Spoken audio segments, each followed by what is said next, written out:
it is Claire from Woodshed Theory, and today we are doing a fun plant haul, so please stick around.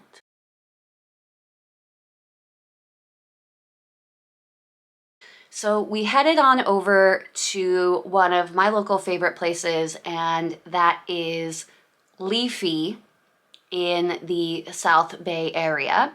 They have two locations of Leafy. One is in Palo Alto, California, and their newer location is in San Jose, California. Both stores are beautiful. When I went into the Leafy store, I thought to myself, I should really do maybe a small plant haul because it's a local business, and because of the pandemic, things have been tough for local businesses.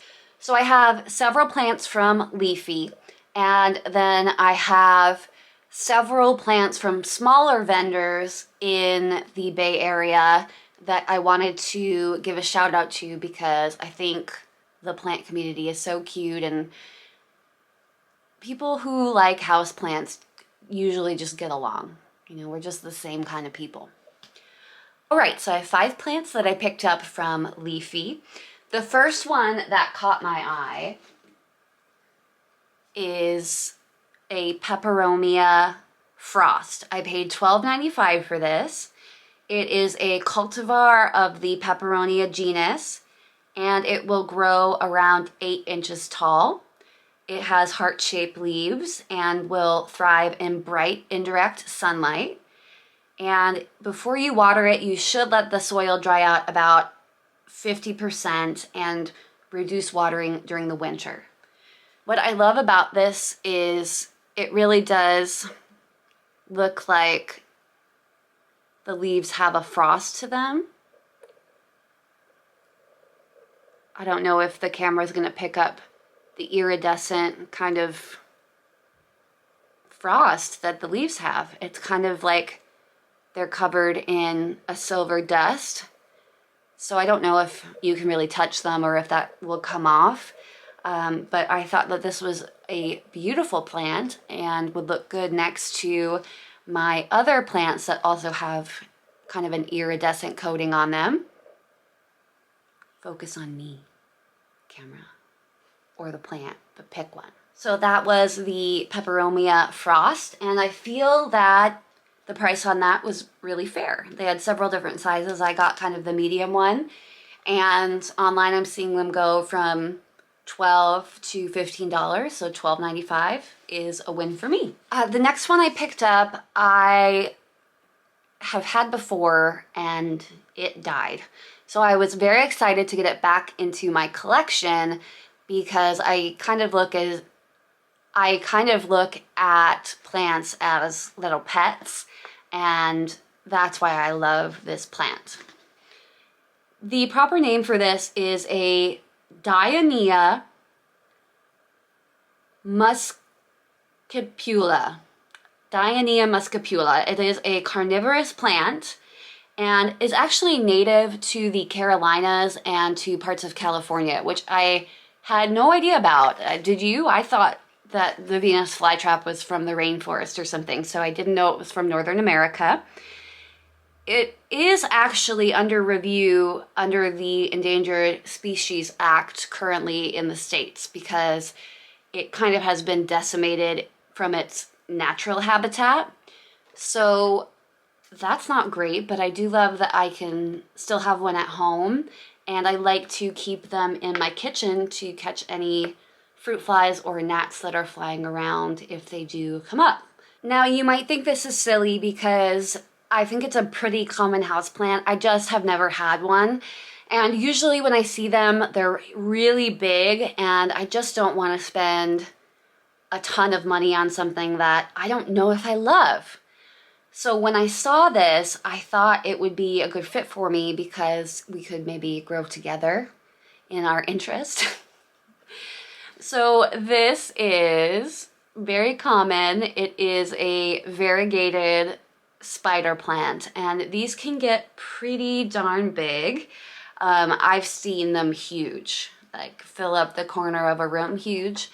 They are called spider plants because of their leafy spider-like legs, and then also they tend to shoot out smaller baby plants, and that is supposedly something akin to what a spider would do, maybe like a web, not sure. All right, so it is obviously not the same day. I accidentally deleted about 20 minutes of footage, so the rest of my plant haul. So I'm gonna go through really quick and finish it up for you because I was having a good time. 2 more plants from Leafy. The first one is this pretty little angel vine. It can reach a maximum of 15 feet and is native to New Zealand. And it was only $4.95, which I thought was a good price. They had plenty of options to buy from, or sizes to buy from, which I appreciate as well. But I thought this would look really cute in my little bunny planter. So there's that one. The final thing that I picked up from Leafy is something I've been wanting for a long time. You are never gonna believe this. The leaf just fell off this plant and right into the coffee that I haven't even sipped yet.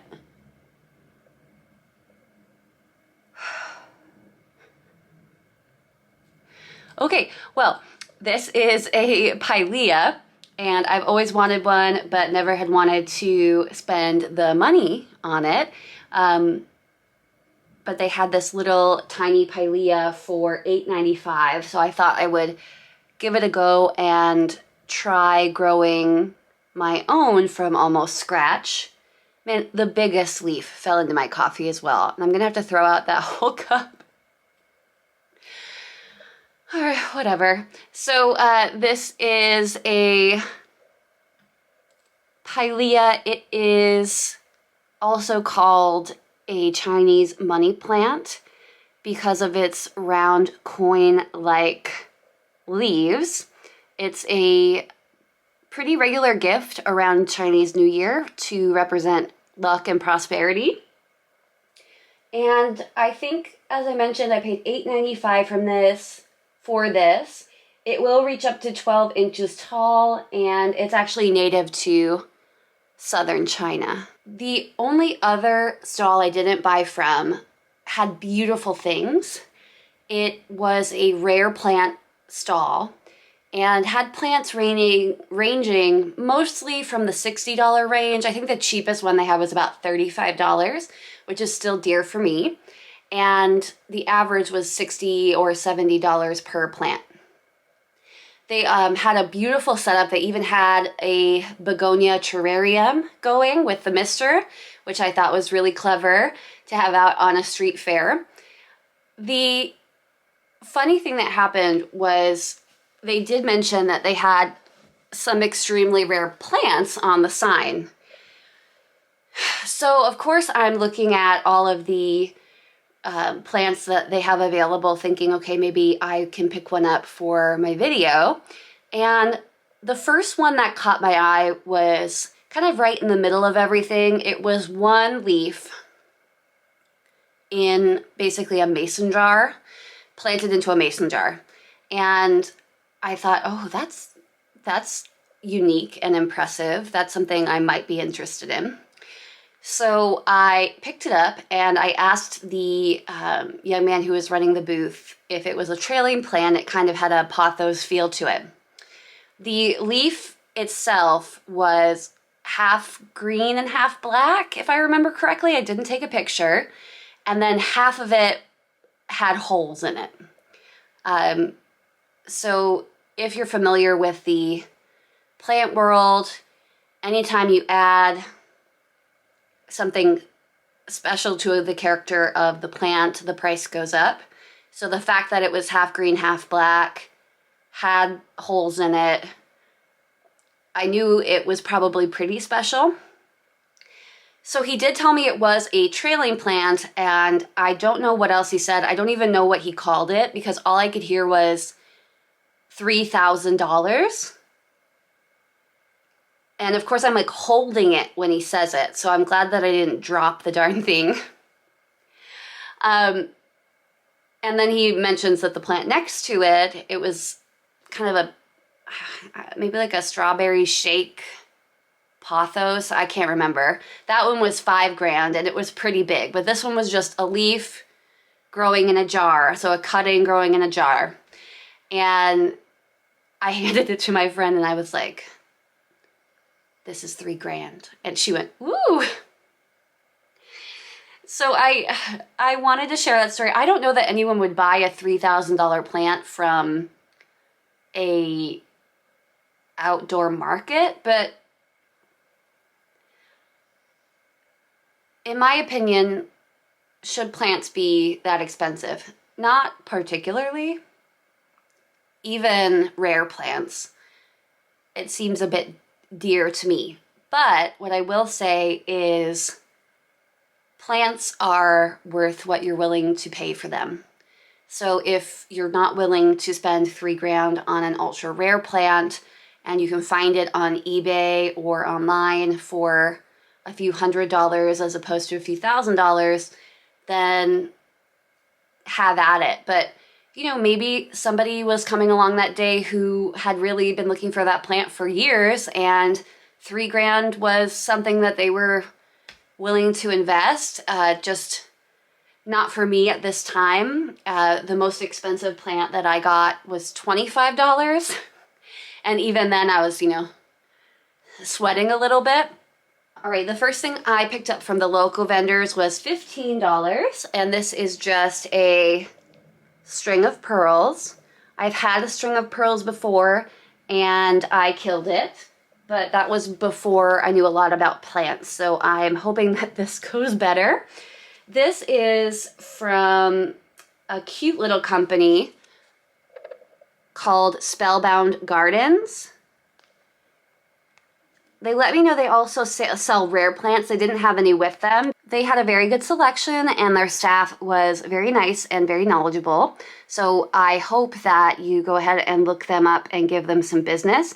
They do not have a brick and mortar right now, but they do sell, I believe, on Instagram and at local fairs in the South Bay. Next thing I got was also the most expensive thing that I purchased.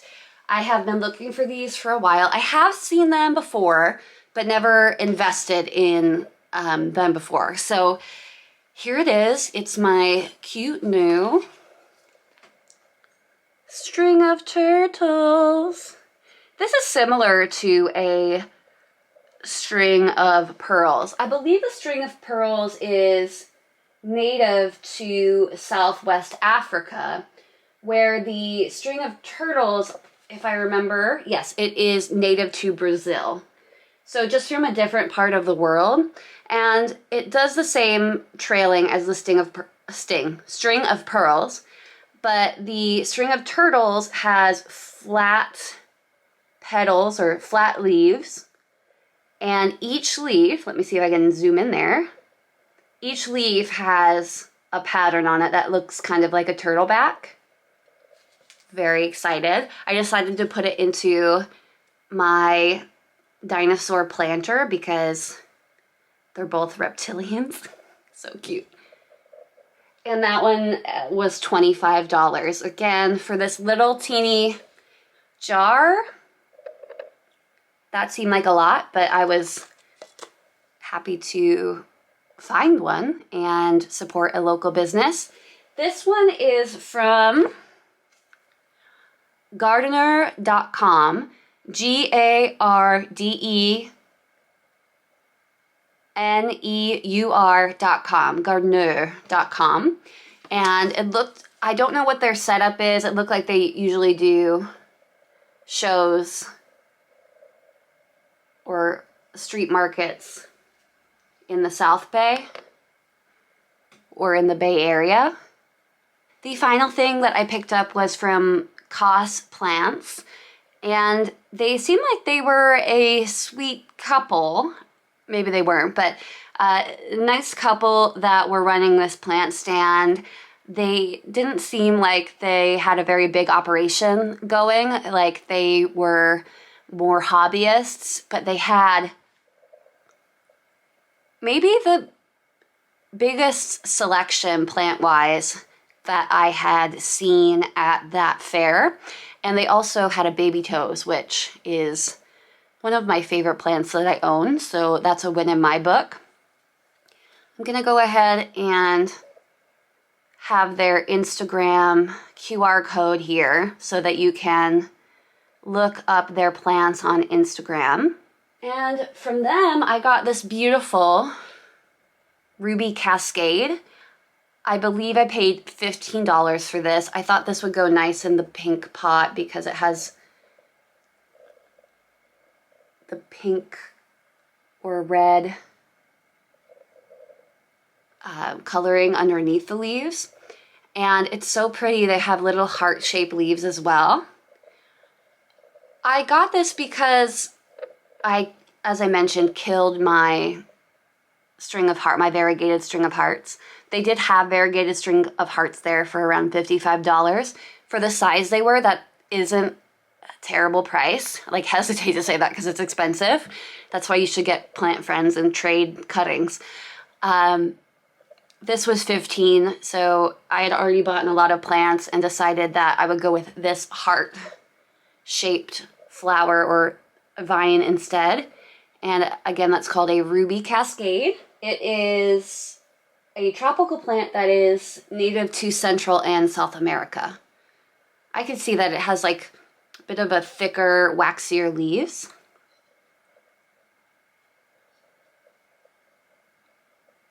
Yeah, it's really pretty. Let me see if I can get the underneath of the leaves. See how they're all red? So I'm excited to see how they grow and if I can make it thrive in my own home. All right, friends. Well, I didn't think I would be filming this video for 3 days, but here we are. I hope that you enjoyed my local houseplant haul from the Bay Area in California. I encourage you to go out and support your local houseplant vendors and stores. It is such a joy to collect plants and watch them grow. And it's also really nice to be in a little plant community where, other people are enjoying their plants and you can talk to people about plants. Can't do that everywhere. So I hope that you have a wonderful day, and if you liked the video, please subscribe, and I will talk to you next time.